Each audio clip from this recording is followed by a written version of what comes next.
Oh God. Let me delete this one. Is this working?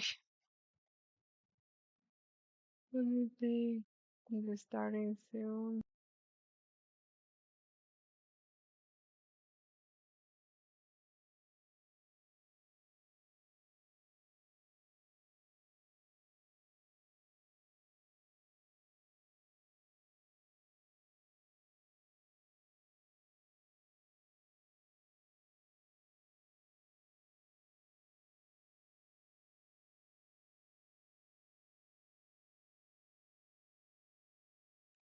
Is this working now? Is it better? I really moved closer to my router. I don't know if there's still a lag. There might still be a lag. I'm gonna just wait here and see if it gets better.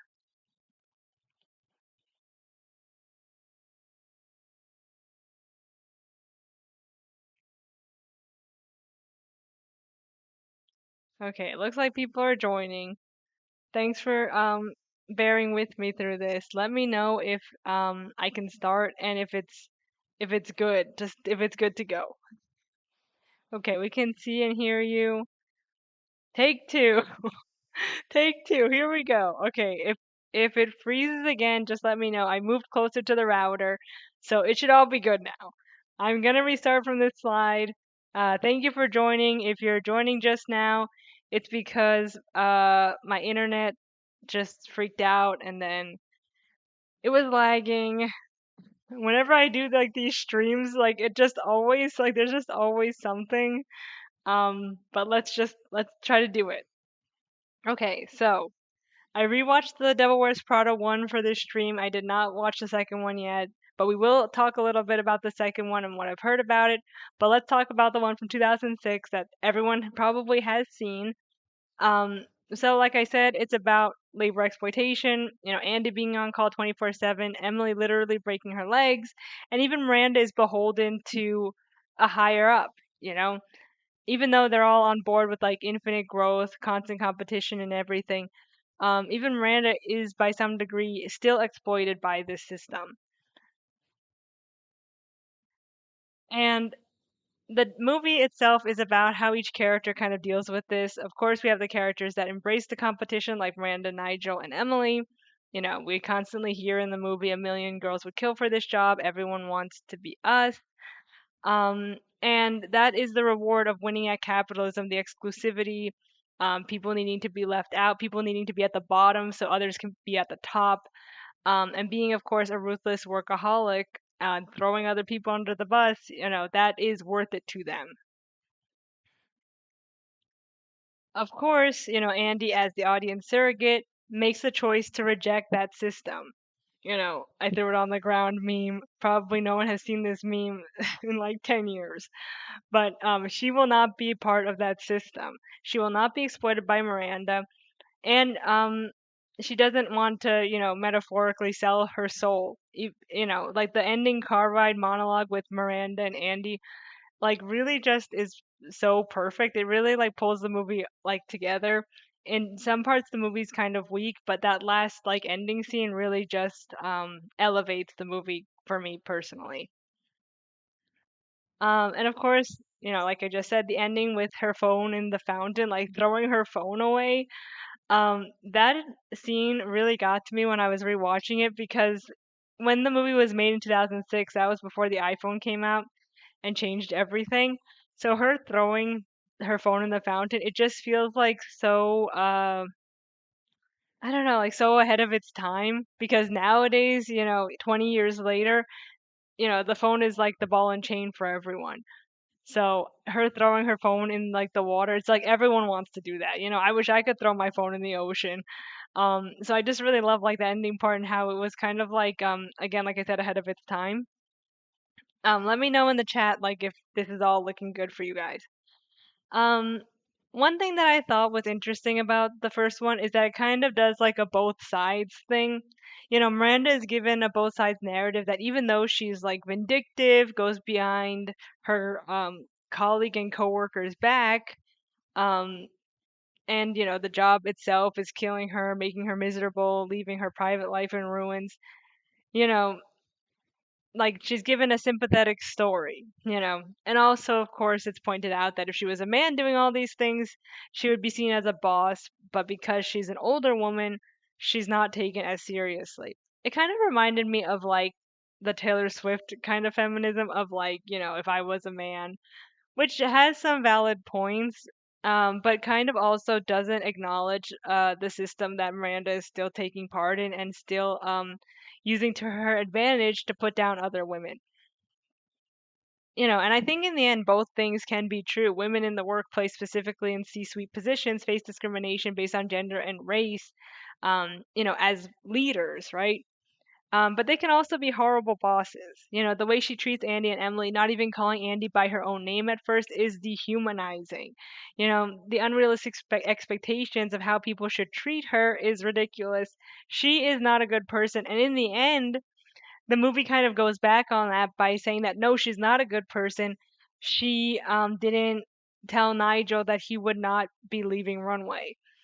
Um, but of course, then they kind of backtrack on that, and then she gives like a glowing review or a somewhat glowing review recommendation for Andy. So I guess there's like nuance there. Let me know what you guys think about all this down below in the chat. I am reading it here. I have the chat open on my phone. Um, and apparently in the second one, how many of you have seen the second one? Please let me know. Apparently they do reevaluate Miranda as a character and like, her as a toxic boss. So apparently like, I have yet to see the sequel, but I'm really excited to. This nuance seems to be added into the sequel. So that's something that, to look out for if you haven't seen it already. And of course, there's kind of a redemption arc for Miranda with the recommendation letter. Let me know what you guys think about that down below. Personally, I like that she stays kind of evil, let's say, you know, evil in the first one and that she doesn't get fully redeemed to be like a good person because she is not a good person and that's okay. You know what I mean? Haven't seen the second one because the coloring just looks awful. Haven't seen the second movie yet. Okay, so I'm not alone in the list of people who have not seen the second one. Personally, my last thought. Oh, and then we have other things coming out of the second movie. I haven't seen the second one yet, but I do know that there's like an Asian version of Andy, known by the name of Jin Chao. Uh, not sure how I feel about it yet because I haven't actually seen the movie. But I have read that it's a more of like a race blind casting than a racially conscious casting, and that kind of worries me because you can't just make an East Asian Andy without taking into account like the new character's background and how like race ties into being like, let's say, like unfashionable or someone who doesn't care about fashion at first, which is what I guess like an Asian version of Andy would be. Or is she just the Asian version of Andy because she's the assistant, the new assistant to Miranda? We don't know. Like I personally don't know because I haven't seen it, so I don't really know what her character does. But I have seen that she is supposed to be like Andy was in the first one. Uh, that's just my take. Again, I haven't seen it, but when the second movie comes out, I'll do a stream about it and I'll talk about it. Um, so, yeah, if anyone has seen this, let me know. My final thoughts about The Devil Wears Prada 2 is that, we didn't need a Devil Wears Prada 2. Like, this was, like, it's such a, like, an obvious cash grab. And, like, I don't know, I just think about all the movies that could have been made instead of, like, all the sequels we're getting and reboots like Toy Story 5. Like, do we really need a Devil Wears Prada 2? And they're gonna make a Princess Diaries 3? Like, who really needs that? I'm I'm not having it, and I'm not gonna spend my money on it. Of course, like I will spend my money on it when it comes out on streaming because I'm paying for the streaming services. But it is what it is. But I'm not gonna go to theaters and like watch this movie. So that's basically what I think about it. If anyone has seen the movie, please let me know down below. So, before we go on, I just want to say one thing about the movie landscape as it is now. Cause like I go to the mall a lot, and then I kind of just sit in like the lobby of the theater, and I see like people come, I just to people watch, people coming in and out of different movies, seeing like audience reactions is kind of fun for me. Seeing what like who's going into what, and how many people are going out to see these movies. That's interesting to me. Um, so I just want to say this before I go on to the next subject. The minimal backlash, you know, or like, acknowledgement of Michael Jackson's crimes internationally, has not really been made known. Like people, for example, in Brazil, let's say, like in my part of Brazil where I am, there's around 2 million people living in Fortaleza where I live. Um, I don't think that there's much backlash or even knowledge of like the crimes that he's committed. So his reputation globally is still very strong. Um, but my question is like, how has his reputation been so protected after all these years? And it's really disgusting that this movie just even exists to me. And I know it's been like production hell for years to get it out there. But personally, I like can't even comprehend why this is happening. Hollywood really saw the whole Me Too movement and was just like, nope, we're not gonna actually care about victims or anything. And I just want to say that I think we should normalize not being able to enjoy art made by horrible people. Um, and I know that's kind of like maybe polarizing, right? Because a lot of the times, like, okay, they were a bad person, but it could still like acknowledge that they made great art.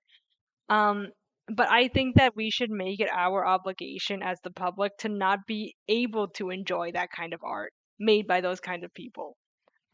That's where I stand on that. Of course, for me it's easier because like I don't really have a connection to Michael Jackson at all. So of course for me, I could say like I don't care, F him. But of course, it's harder for people who grew up with him, people who have connections to him. So like, that's where I'm coming from. But I really think, like, for example, even with Harry Potter, something that I really grew up with and loved for a while, I just think it's like my obligation as like part of the public to just not um allow myself to enjoy those kinds of things, to actually like think about the repercussions of consuming art made by a horrible person. That's just like my hot take there. You can disagree, of course. So, yeah. Let me just read the comments. I saw the trailer for Michael. I was not interested because I knew it really wasn't gonna give any real insight into who he really was. I live in Belgium and nobody talks about the allegations, and I think very few people know or care. Yeah, I don't think that like his reputation has been tarnished globally as much because people either don't care or they just don't know and they're uninformed. So it is what it is, but like the amount of people who are coming out of this movie, every weekend I go to the movies. I don't watch movies because I have a kid, so like can't actually go to movies. But I like to sit in the lobby with him, and I just see who's coming in and out of the movies. And the amount of people who are seeing this movie, it's like insane to me. It's just insane. Like you know, there's the cardboard cutouts, there's a trailer playing in the lobby, and it's like nobody can even like and in the U.S. too, of course, people just don't acknowledge, just don't care. So, that's kind of disheartening to me personally. Um, didn't they say that they would address the issues in a potential sequel? Oh, something crazy like that. Yeah. Oh my God. Okay, so now I'm just gonna switch gears here. I'm gonna talk a little bit about like Olivia Rodrigo's recent controversy about the baby doll dresses. If you've been online, you've probably heard about it. I'm wearing my Olivia Rodrigo t-shirt here because I'm a huge fan. So I'm biased, now that I'm covering this, just to let you all know. So the star recently said, to British Vogue, that she said, my Pinterest is all about baby doll dresses and 70s necklines. She said this as an inspiration for her album and the overall vibe. I wanted to feel fun and laid back, hence like the looseness of the clothes, the necklines that she wears like on the album covers and things like that. So, what are baby doll dresses, right? So, according to another fashion mag, the baby doll dress was given its name because of the 1956 film Baby Doll, which of course is very controversial. I'm not going to get into what the movie was about, but you could see from the poster here. So, after that, in 1958, Cristobal Balenciaga transformed the style into couture with his exquisitely constructed lace tiered pieces known as baby doll dresses. So, this was a Balenciaga baby doll dress from 1958. As you can see, it's very different from like the ones that would later come out in the 70s, but this is from, the late 50s. And it's kind of like a looser, bigger silhouette. It doesn't have like a cinched waist. It's kind of reminiscent to like 1920s kind of like loose fitting dresses. They call it like a sack dress even. Simultaneously, Hubert de Givenchy, an advocate for Balenciaga and a newcomer, in the industry, was also embracing like this new style for like the liberated modern woman of the 50s, who will no longer be swathed in fabric, armor plated. All my lines are styles for quick and fluid movement. My dresses are real dresses, ultra light, free of padding and corseting, garments that will float on a body delivered from bondage. So I guess at the time that these started coming out, especially in the couture houses, the thought was that these were going to be like modern dresses for the modern woman, ones that like weren't going to be like form fitted. So I always thought, personally, when I saw like baby doll dresses, I always thought that they were called as such because of their popularity in children's clothing, like from like the 30s and 50s. When I saw baby doll dresses, I thought of like Shirley Temple, or like christening gowns, but on women. But apparently, like the real fashion history behind it is like from the 50s. So who knew? I didn't. Let me just see the comments. Oh, no, they're planning to glaze in more. Showing my Nordish lineage, every time I heard the term baby doll, I think of one of Jane's headmaids from Doom Patrol. And then, what do people think about this of Olivia Rodrigo wearing baby doll dresses? Of course, there's been a lot of backlash saying that she's infantilizing herself and pandering to the male gaze. Of course, there's like the paying homage to Courtney Love again. Of course, with like the necklines, the crying prom queen that she has done from her first album. So, or is it like, yeah, I think it was the first album. So yeah, of course, like, this is homage to something that she really cares about. You know what's weird, in my non-English speaking country, baby doll was used for like spring pajamas, yeah, and free Palestine, of course. Um, so yeah, what do people think about this? Mostly there's backlash, but there's also been like pushback against the backlash. I'll be honest, this is just my opinion. If I was to make a video on this, I'll say that I love the look. This kind of this dress and outfit that she wore on SNL, like lives in my head rent free. I thought it was so good. Um, and I think that female viewers might be rightfully turned off to this kind of styling because, we don't live in a vacuum. This look, on Olivia Rodrigo, who is a thin, beautiful, woman, doesn't challenge the male gaze, right? Even with the juxtaposition of, her singing American Bitch, but in a cute dress, like, does that work as really challenging any sort of norms? Uh, I'm not one to say. I think that's subjective. And then, of course, at the same time, not everything a woman does or wears is going to be feminist. She got a lot of backlash for wearing this outfit in her Drop Dead video. I don't see anything wrong with it. Personally, like, I really don't see anything wrong with it. In my opinion, a woman's feminist values, don't lie solely in her choices because feminism is not based on like day to day singular choices that women make, but political beliefs and actions which cannot simply be like summed up in clothing or aesthetics. Lest we go down this slippery slope where conservatively dressed women are doing feminism right and, bimbo women are doing it wrong. A woman's feminist values has nothing to do with how she dresses or how she presents to the world. And we deserve to dress however we want to and fuck creepy ass men who take advantage of women and who make the world unsafe for us. And where we have to constantly think about how we're presenting to the world because men might sexualize us or do something untoward. You know, so we can wear whatever we want without criticism. We live in an unsafe world where we can't do that. And I really do think that what she's wearing, is the least of people's problems right now. Um, I love the dress in the Drop Dead music video. I feel like it's a burden of cis hetero men to not be weird about women in certain outfits rather than what women wear. Exactly. And I think that women do like, I don't know, women love to like police other women kind of, about like what they can and can't do. So I think that the backlash is also coming from maybe women who are uncomfortable with the way Olivia is presenting to the world, which is weird to me because she's always worn like kind of revealing outfits on stage and at her concerts. And like those weren't getting like, backlash, but I guess because people thought that she was infantilizing herself in these outfits. Um, I don't know. You can never like please everyone, right? And I do think that her politics are in the right place. She's very outspoken against the Trump regime. She's donated to Planned Parenthood and female reproductive rights organizations. Weird that we're so concerned about like what she's wearing and her influence on young women when she's clearly like has stated what her political beliefs are. Um, so yeah, I just think it's weird. Like I don't know why people are coming for her. Fuck creepy ass man. Stream like mouse again. Oh no, the stream's lagging again. Um, I'll just like wrap this up here. So, you know, lastly, baby doll silhouettes seem to be loose and freeing. And you can even wear shorts under them. You don't need to like, you can have a short hem but still like wear stuff under them.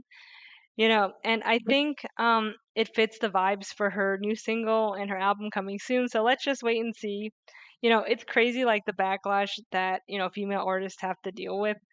Um, but some of them have been like rightfully so. For example, with like the Sabrina Carpenter debacle, which I won't get into here because I already like did a little bit of a stream about her last month.